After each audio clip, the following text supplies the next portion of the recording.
Perempuan asal Sudiang, Kota Makassar terseret arus di Sungai Sapana, Desa Bonto Matinggi, Kecamatan Tompo Bulu, Kabupaten Maros pada Senin 12 Mei 2025 petang. Camat Tompo Bulu Hardiman Bakri mengatakan korban merupakan mahasiswi Fakultas Pertanian Universitas Hasanuddin Makassar bernama Marsanda. Hardiman menjelaskan korban datang bersama dengan 4 orang temannya untuk rekreasi di lokasi yang belakangan viral di media sosial. Namun saat tengah menikmati aliran sungai, air bah tiba-tiba menerjang. Korban pun terseret arus dan tak berhasil kembali ke tepian. Sementara itu, Kapolsek Tompo Bulu AKP Makmur mengatakan kejadian naas itu terjadi sekitar pukul 16.30 waktu Indonesia Tengah.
Terkait dengan mahasiswa yang hilang itu seperti apa, Pak?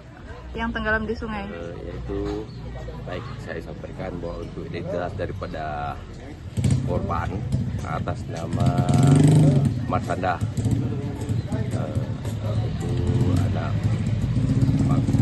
Fakultas Pertanian.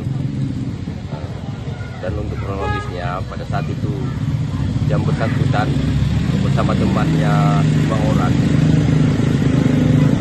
berada di sungai Sapana, lagi ngambil video dengan foto-foto temannya. Namun pada saat itu tiba-tiba muncul air bah, namun yang bersangkutan tidak bisa mengamankan dirinya, hanya menghindar. Pak, saat ini pencariannya sudah sampai mana, Pak?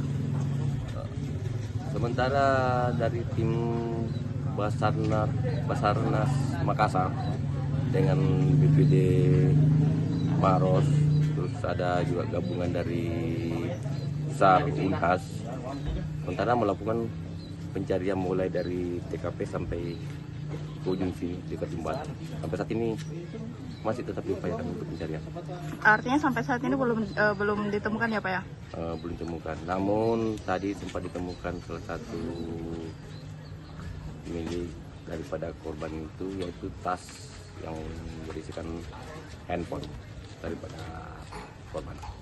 Pak, kejadiannya itu kemarin pukul berapa, Pak? Untuk kejadiannya itu sekitar pukul 16.30.